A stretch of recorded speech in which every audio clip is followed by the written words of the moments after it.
we have got the Chief Immigration Officer of the People's Republic of Merseyside in the studio. Here he is, Ricky Tomlinson.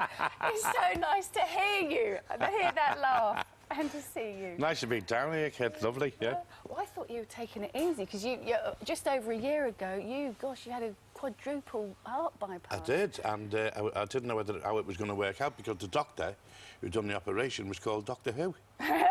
Was he really? That was his name, Doctor Who. He's a Burmese man, a wonderful, wonderful man. I love him. I love him, yeah. So your time travels have brought you here? Yeah, he's given me another life. When they said, Ricky, Doctor Who, you said Doctor Who? Yeah, that's what I said to the receptionist. She said, your Doctor's Who? I said, who? She said, who? That's right. But honestly, and you look brilliant. You've lost a lot of weight. 3 stone, yeah. Have you? And you knew you had to do that. Well, yeah, and I mean, it was silly. I mean, for me weight, I should have been 7'11". But no, Rita looks after that, the diet, and you know, no butter and stuff like that. Rita's your wife. Rita's my wife. Yeah, she's super. God bless her. Yeah, we just see her there. Look. Oh, there she is. There's Rita. Oh, that's when her hair was a different colour. She'll kill me for saying that. Yeah. So, and you've just finished a 70-night stand-up tour, yeah? Yeah. But I wanted to do it, and the doctor said, well, don't do it on your own like you did the year before. So I've got the tremendous show. I've got Duncan Norvell, who's fantastic. Yeah. Pauline Daniels, who's amazing. She's like probably one of the top 3 female comedians in the country, and a job an actor called Tony Barton. Plus we have a special act, which I'm not going to tell you about because people get such a shock when this act comes on stage. It's but great. Can they see it on the DVD? Yes, they'll see it on the DVD, but that's why I want them to go out and buy it. Yeah, Ricky Tomlinson's Laughter Show Live. Shall we have a look at a bit of it? Have a little bit of it, yeah. Have a little bit of the old show. Do you know, to me, I think that is the hardest thing anyone could ever do, stand up, and yet... Well, I'm from Liverpool, where everyone's a comedian, and I'm not name-dropping, but, like, people, my friend, like Ken Dodd, I have dinner, like, 4 times a year with Doddy. Do you? And he's unbelievable, and then Stan Boardman and people like that. They're all local comics, and they're great, you know. Even Jimmy Tarbuck will phone up from time to time and say, how are you doing, how are you getting on, you know. And it's lovely. We're like mates, even though we don't see each other every day or every week. Well, and I love it. Yeah, I love it, honestly. I love going to work. We have a little game of cards in the dressing room for the tuppence or threepence a hand, and there's murder, and people cheat and stuff. And Les, who drives us round, makes sure we've got loads of tea. That's the only rider we have in the contract. There's got to be a kettle and tea bags in the dressing room. Ready to go. Louis, you were talking about, is your grandson, isn't he? Louis is my grandson. I've promised him I'd wear them socks, because he bought me them. They're absolutely amazing. Spider-Man socks. Louis' Spidey socks. But I still can't climb up walls. I've tried a few. You should reach up the walls, though, I bet. She gets that one. Listen, it's so brilliant to see you this morning. I know the royal family is back for a special one-off Christmas episode, which you'll be talking about later on. Yeah, absolutely. Cheers, kid. And Ricky is doing a webcast too. If you've got a question, do email it in, and we'll be putting it to Ricky after the show. Log on to gm.tv if there is anything you would like to ask this man. Have you ever done a webcast before, Ricky? No, I don't think so, no. Yeah. No, it's easy enough to do. It's a dark room with some lovely people. Yeah. They'll look after you. And we've got the tea lined up for you. Oh, and I know Ricky wanted to say sorry to the people of Oldham very briefly, didn't you? Yeah. Because I couldn't do a sign of a... Yeah, I'll mention that after. Yeah, he's going to mention that later. Good. Andrea is standing by. She's got the weather for us. They got a moth problem with your pickles in the face. With me Jim Royal vest. Lovely, lovely, lovely. You get a real buzz out of that, don't you? I love it. I love it, honestly.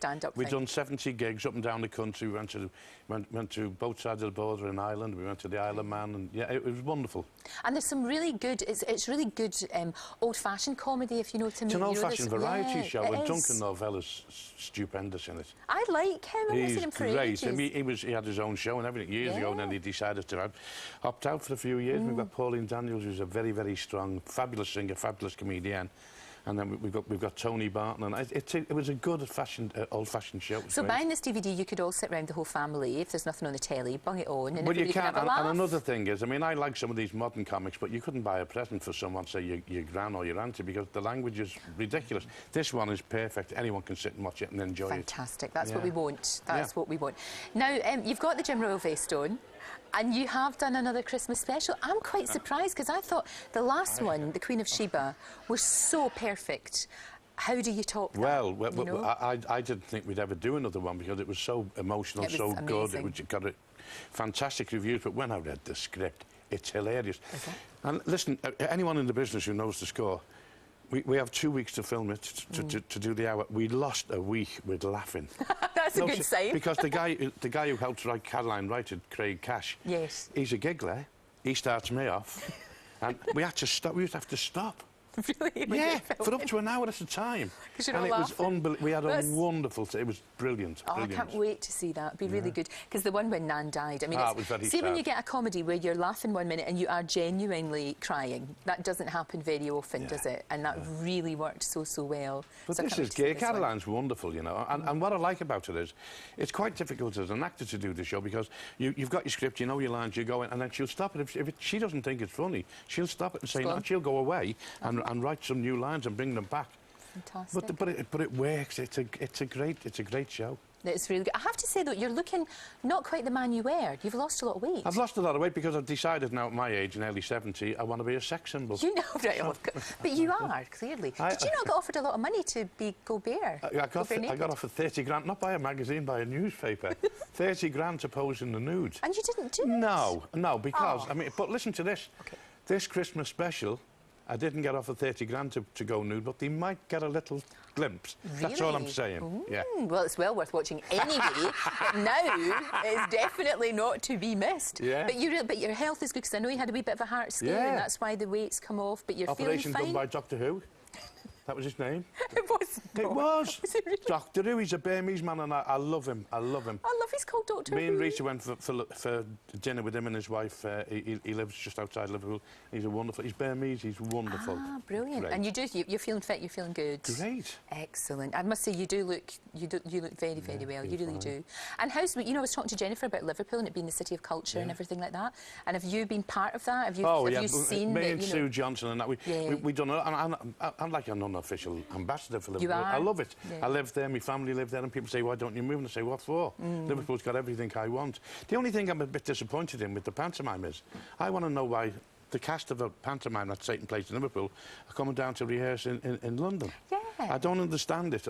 I'll be asking questions when I go back. I think you should. I will. I'll be on the radio. Raise this issue. I'll be on Roger Phillips' show tomorrow. I want to know why they're down here when we could do with that. You know, it's all about money and the credit crunch and all the rest of it. Why aren't we doing it in Liverpool? We've got wonderful rehearsal studios there. The town's buzzing.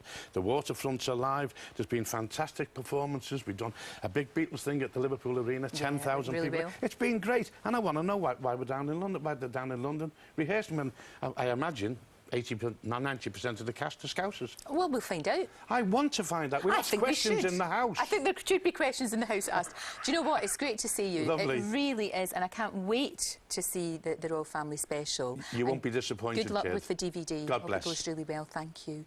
Right now, it is a month until Christmas, but your presents are sorted, obviously, with Ricky's DVD. And many of us will be celebrating on a bit of a budget, so we've sent out apprentice runner-up Claire Young on a supermarket sweep to test out how easy it is to shop for presents without spending a fortune.